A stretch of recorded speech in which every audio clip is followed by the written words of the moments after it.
murder, all things that I love to consume, and I know you do too, you sick, beautiful, intellectual-minded freak. And today we are talking about a very, very interesting cold case. And this particular cold case is called the Yuba County 5. And I personally haven't heard about this. I think I was scrolling on TikTok like I do. And the case kind of came up and it gave like a little 2-minute overview, and I was like, I need to know everything about this case and I'll solve it. I didn't solve it. And I don't know. I just think it's important to talk about the cold cases, you know, so we don't forget about them. For those of you who don't know, the Yuba County 5 represents one of the most puzzling cold cases in California's history. In February 1978, 5 men from the Yuba City area disappeared after a basketball game in Chico, California. And months later, 4 of them would be found dead and 1 never found at all. So in this video, we're gonna delve into the lives of these 5 men, retrace the steps leading up to the disappearances, and analyze the events, theories, and ongoing questions surrounding this mysterious case. So without further ado, let's unbuckle your seatbelts, go Mach 5 down the highway, slam on the brakes,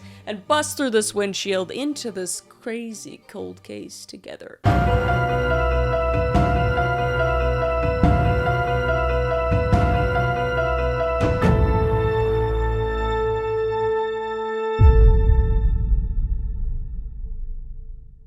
Also, for those of you who've been asking in the comments for me to have a podcast on Spotify, it is on Spotify now. It's crime, conspiracy, cults, and murder. Go check that out. You guys have been asking. I am giving it to you. Okay, so I think we should talk about the Yuba County 5 men first, known fondly by their families as the boys. And each had their own quirks, vulnerabilities, and strengths, forming a very close-knit group that offered one another companionship and stability in a world that at times could be very, very unkind. So let's start with Theodore, aka Ted Wire. Born in 1946, Ted Wire was a gentle giant who was beloved by his family and friends for his kindness and warmth. And at 32 years old, Ted was known to be very friendly and compassionate, with a large heart that matched his robust frame. And while he could hold down a job, he did need a certain level of supervision due to his intellectual disabilities, which all of the men I'm going to be talking about had a certain level of disability. So his family often described him as slow, noting that he had some difficulty with decision making and would sometimes misinterpret situations, making him more vulnerable to influence from others. And Ted, like I said, worked various jobs, including a stint as a janitor at Yuba Gardens Middle School, and later as a laborer at Pacific Gas and Electric, where he packaged, wound, and repaired cables. And in social settings, Ted was very outgoing and gentle, always very eager to help and rarely showed signs of any anger. And Ted was particularly close to Jackie Hewitt, who we're going to be talking about as well, and who was a part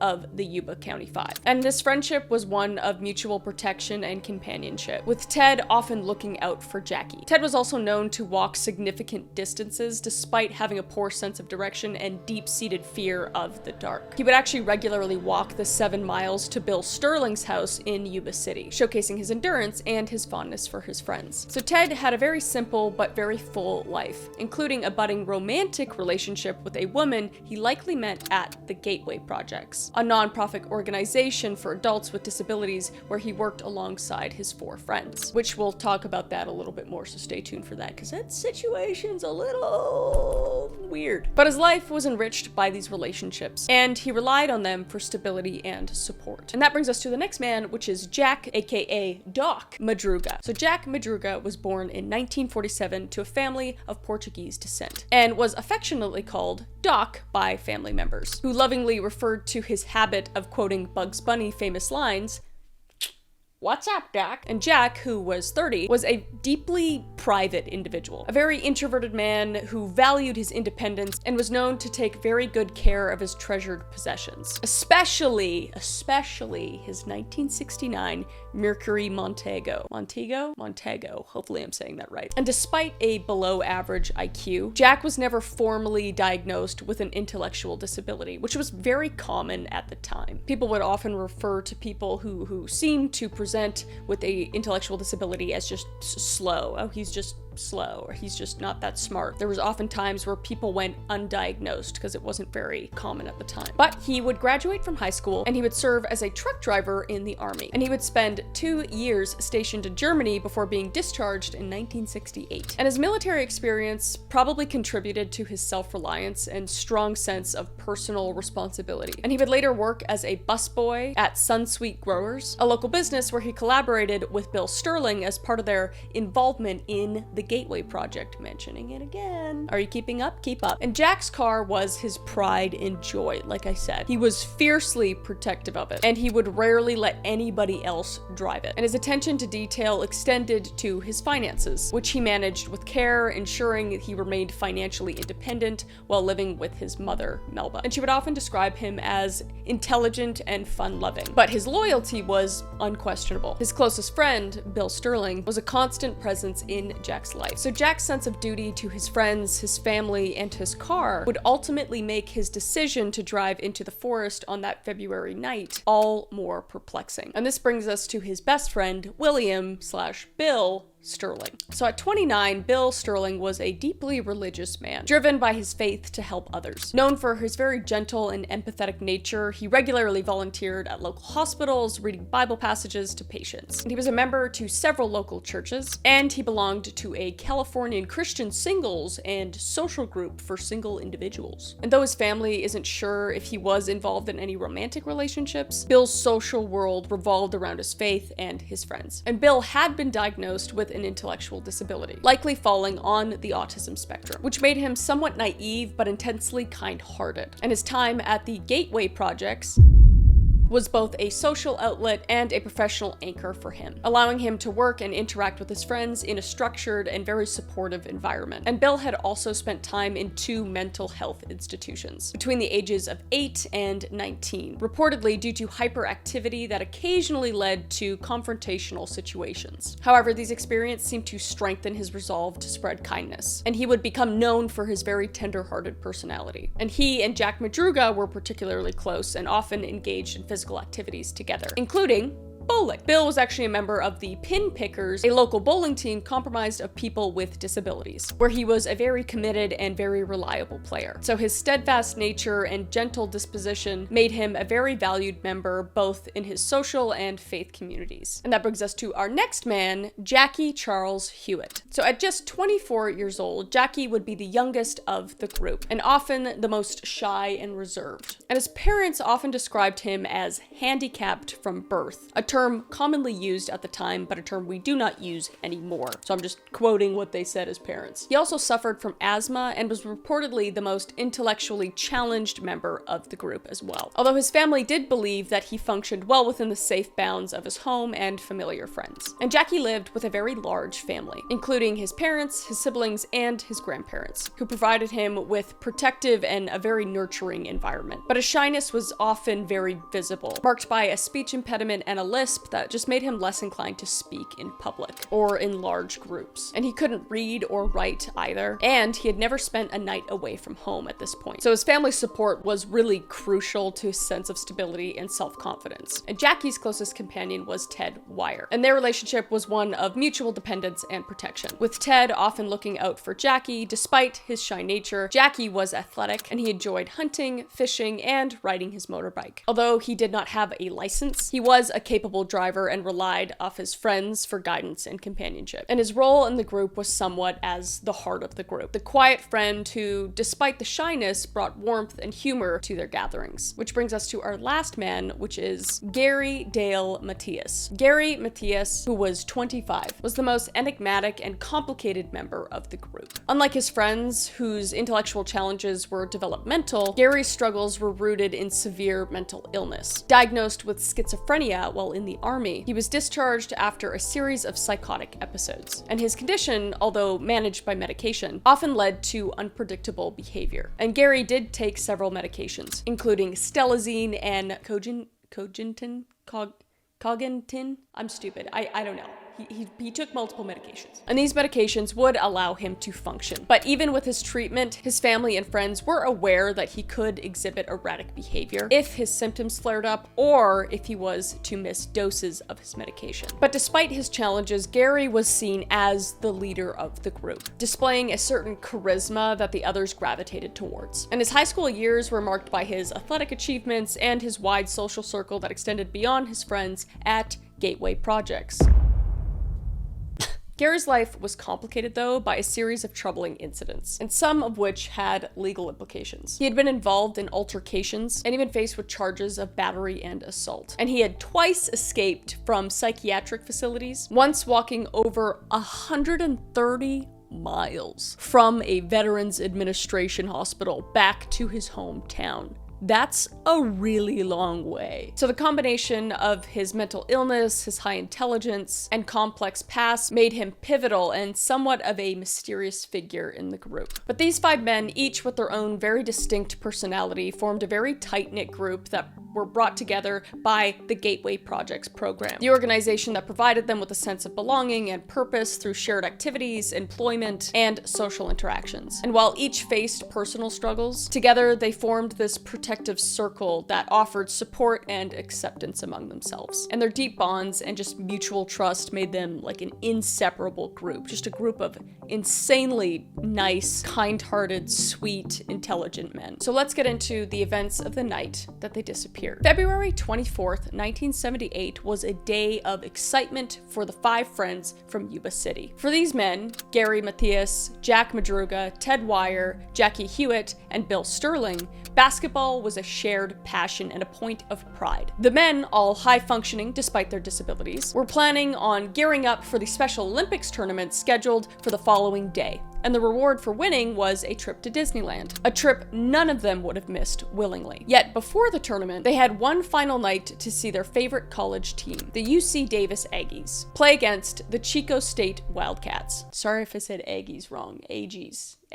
I'm sorry. That evening, they would all pile into Jack Madruga's well-kept 1969 Mercury Montego, driving north from Yuba City to Chico. So they would reach the Art Acker Gymnasium at Chico State in time for the 7:45 p.m. game and took their seats in the bleachers. UC Davis would win, a victory that would have thrilled the 5 friends as they chatted and savored the evening. And after the game, they would make a quick stop at Bears Market at around 10 p.m., buying snacks to share during their hour-long drive home. And their route should have taken them directly south along Highway 70 back to Yuba City. But as they departed Chico, they would soon make an unexpected turn that would lead them far, far from home and into the icy isolation of the Plumas National Forest. So instead of following the straightforward route home, the men inexplicably veered east towards Oroville and into the mountains. And they were now far off course, climbing into increasingly remote and treacherous territory on the Oroville-Quincy Highway. And Madruga, as we know, was known to be very protective of his car and was even hesitant to drive off of pavement, let alone into the forest in the dead of winter. So this was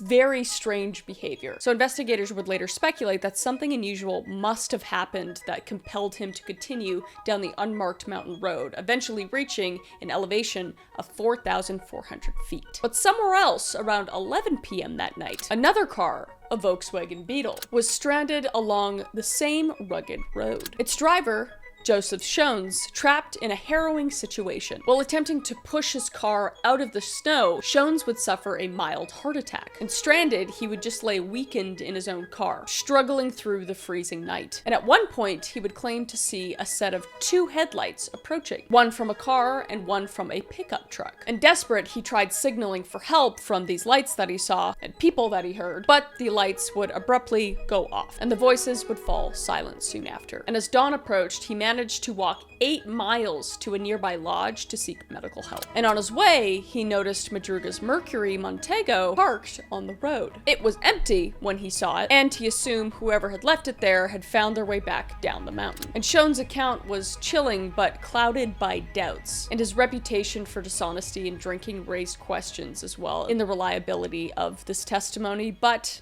it's interesting nonetheless. So by the next morning, the 5 men still hadn't returned home. Their families, obviously deeply concerned, filed missing persons reports, prompting a frantic search along the highway between Yuba City and Chico. And when no clues emerged, the families began searching remote areas of Oroville and Plumas National Forest. And 4 days later, a U.S. Forest Service worker named William Burris discovered Madruga's car, eerily parked in the middle of an unpaved road near Rogers Cow Camp, around 70 miles from Chico. It was undamaged, with the windows rolled completely down, and they also noticed that the fuel gauge indicated some gas was still in the tank. So they didn't leave the car because they ran out of gas. So that's interesting to know. And inside, authorities would find wrappers from snacks the men had bought at the Bears Market, and maps and a basketball program. However, there was no sign of the 5 men. And investigators were baffled as to why Madruga's car would be parked in such an isolated area. The road was rugged, lined with snowbanks 10 to 12 feet deep, and certainly no place to be if you didn't have any winter gear, which they didn't. Yet despite the steep, treacherous climb, Madruga's car showed no signs of damage. It was as if the group had driven there deliberately and for reasons beyond comprehension abandoned the car in freezing temperatures. And a blizzard would hit soon after the car's discovery, dumping fresh snow all over the area, forcing searchers to pause their search. And the investigation then expanded into the surrounding counties, but without any leads, the mystery grew colder as the weeks turned into months. And it wasn't until early June 1978, after months of searching and speculation, when the spring thaw began to reveal the haunting remnants of what happened to the Yuba County 5. A series of grim discoveries in the Plumas National Forest provided a partial answer to the mystery, though each new detail seemed to raise even more questions. So on June 4th, 1978, a group of off-road motorcyclists exploring the Plumas National Forest took a detour past the Daniel Zink campground,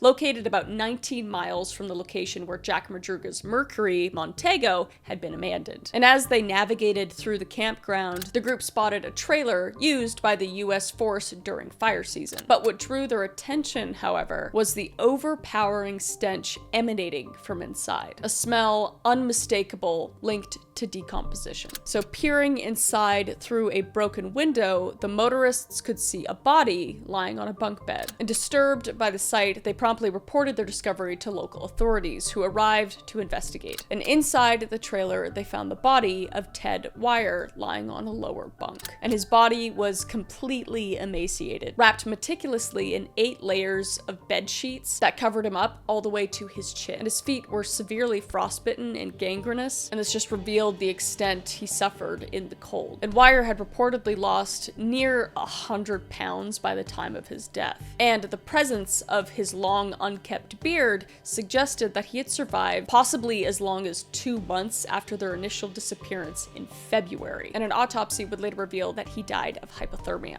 and starvation. But strangely, while there was a large supply of food in the outside locker, like canned sea rations left behind by the Forest Service, only a few of these cans had been opened and consumed. A P-38 military can opener would be found near the food supplies as well, which suggests that Gary Mathias, with his army background, might have helped with opening some of the cans, indicating that he might have been in the trailer with Wire at some point. Again, this is all speculation, but would make sense. And there was also a propane tank near the trailer that could have provided heat, but it had not been used. And this led investigators to wonder whether Wire or whoever else might be with him simply did not know how to operate the tank possibly, or if some other factor prevented them from doing so. So 2 days after Wire was found on June 6th, a search team would uncover the bodies of Jack Madruga and Bill Sterling, roughly 3 miles from the trailer along the same snow-covered road. And their bodies were located in the opposite directions along the road, as if the two had split up in a desperate attempt to find help. Jack Madruga's partially decomposed body was found lying face up in a shallow ditch on the northeast side of the road, his right hand tightly clutching his watch and, strangely, the keys of his Mercury Montego. And this odd detail kind of puzzled investigators, as Madruga, who was known to be extremely protective of his car, was found far from it in really harsh weather conditions, and he had also died of hypothermia, likely after attempting to walk back to the car or find a route to safety. He wore only light clothing, including a jacket and thin pants, which were very inadequate for the freezing temperatures on the mountain. And Bill Sterling's remains were found just across the road from Madruga, in a more advanced state of decomposition. His bones were scattered across a 50 square yard area, and investigators would conclude that animals had likely disturbed the remains. And like Madruga, Sterling had also succumbed to hypothermia, and the distance they had traveled suggested that they had initially set out from the car on foot, or perhaps looking for help or a familiar landmark, but were eventually overcome by the cold. And the following day, on June 7th, brought another heartbreaking discovery, one that struck particularly close to home. Jackie Hewitt's skeletal remains were found about 2.5 miles from the trailer, hidden in a dense thicket of trees. And the discovery was made by Hewitt's own father, who had joined the search efforts in hopes of finding his son. As he combed through the woods, he would find pieces of Jackie's clothing, scattered bones, and a pair of shoes, which he recognized as belonging to his son. It's just so absolutely heartbreaking. Autopsies would suggest that he, like the others, had likely died of exposure, overwhelmed by the brutal cold and disoriented in the wilderness. And despite the exhaustive search, Gary Mathias was never found. However, authorities did find Mathias's tennis shoes in a trailer alongside Wyer's body, suggesting that he possibly swapped his shoes for Wyer's larger boots, perhaps to better navigate through the snow. The theory was that Gary might have left the trailer in a final attempt, but perished somewhere out in the wilderness, and his body was just concealed by the dense forest or by natural elements, probably. But Gary's fate remains the most elusive part of the mystery, and his family continues to hold on to hope for years that he might still be alive, because the lack of evidence regarding Gary's whereabouts has led to a range of theories, from him perishing in the wilderness to more speculative ideas that he might have managed to survive and somehow escaped. But the autopsies of the men were inconclusive in many ways. There were no signs of physical trauma or foul play on any of the bones, leading investigators to conclude that they probably just succumbed to natural elements rather than violence. But the forensic findings left lingering questions that could not easily be answered. First of which was, why did Wyer starve when there was food available? Because despite the abundant food supplies, Wyer had lost an alarming amount of weight, suggesting he had eaten very little. And the fact that some cans were open suggested that he might have consumed a small amount of food, but not nearly enough to sustain him for 2 months. And the other question was, why hadn't they turned on the propane tank or used any other available resources for warmth? Because the propane tank was basically untouched, but it was an industrial tank that may have required specialized knowledge or equipment to operate. And the blankets, while used to cover Weimer, were not used effectively for warmth. So this led questions of whether they simply just didn't know how to access the propane or were perhaps too disoriented to think clearly, which is very fair as well. And there was the absence of Gary Mathias's body. So let's talk about some of the theories of what potentially happened. So the first one is the coercion or foul play theory. One of the most enduring theories is that the men were coerced and forced into the Plumas National Forest by an unknown person or group, possibly under threat. Key evidence supporting this theory includes Jack Madruga's car and his apparent unwillingness to abandon it. Known to be very meticulous about his car, Madruga was unlikely to drive it down such a rugged road that was snow-packed and was unpaved unless he had a very compelling reason. He was also known to actually retrace his steps if he made a wrong turn, further questioning why he would continue up an unfamiliar mountain road. And Madruga's family maintains that Jack would not have left his car willingly in such conditions, especially with the driver's side window partially rolled down. And this, combined with the reports that Madruga was seen as one of the leaders of the group, suggests that something or someone may have overridden his judgment. And adding to the suspicion of foul play are unconfirmed rumors of a red pickup truck seen near the abandoned car, which has been connected to various sightings and reports. According to multiple witnesses, a red truck was seen in the forest around the same time of the disappearance, and it was suggested that Mathias may have been acquainted with someone in Forbestown, an area that was accessible by the Oroville-Quincy Highway. Additionally, local accounts circulated about a bully guy who, with his group, might have been responsible for intimidating or harming the men. But we don't know if Matthias or the men were actually headed to Forbstown in the first place, so it's all speculation. And the next theory is the misguided search for a friend or shelter. So the men, possibly disoriented or misguided, may have taken a wrong turn deliberately to seek out a friend or shelter or assistance in the forest. And this theory often centers around Gary, who's schizophrenic, though reportedly under control at the time, could have influenced the group's decision making. Gary's stepfather noted that Gary had friends in Forbstown, like I was saying before, which was reachable by the Oroville-Quincy Highway. And it's possible that the men went through the mountain as a shortcut through the forest. However, again, we don't know if they were actually heading to this person's place, so speculation again. But some of the family members just say that the group would not have taken such a dangerous turn. None of them were particularly familiar with the forest, and Madruga, who was known to avoid driving his car in rough terrain, like we said, would just not have done that, or was very unlikely that he would do that. Even if Gary was able to persuade the others to seek out a friend's home, they were woefully underdressed for the freezing conditions, making this theory implausible without some element of compulsion. And the next theory is disorientation and hypothermia induced delirium, which I think is the most plausible theory. And it's proven they did pass because of hypothermia, but we still don't know why necessarily. But the theory that the men suffered from disorientation and hypothermia induced delirium is supported by known symptoms of hypothermia, which can cause confusion, poor decision making, and even hallucinations. And it also can cause paradoxal undressing. And if you don't know what paradoxal undressing is, it is the medical phenomenon that occurs when someone removes their clothing despite it being cold, often as a result of hypothermia. And this happens when a person's peripheral vasodilation causes them to feel very warm, like very hot, when they're actually extremely cold. And it can occur in moderate or severe hypothermia when a person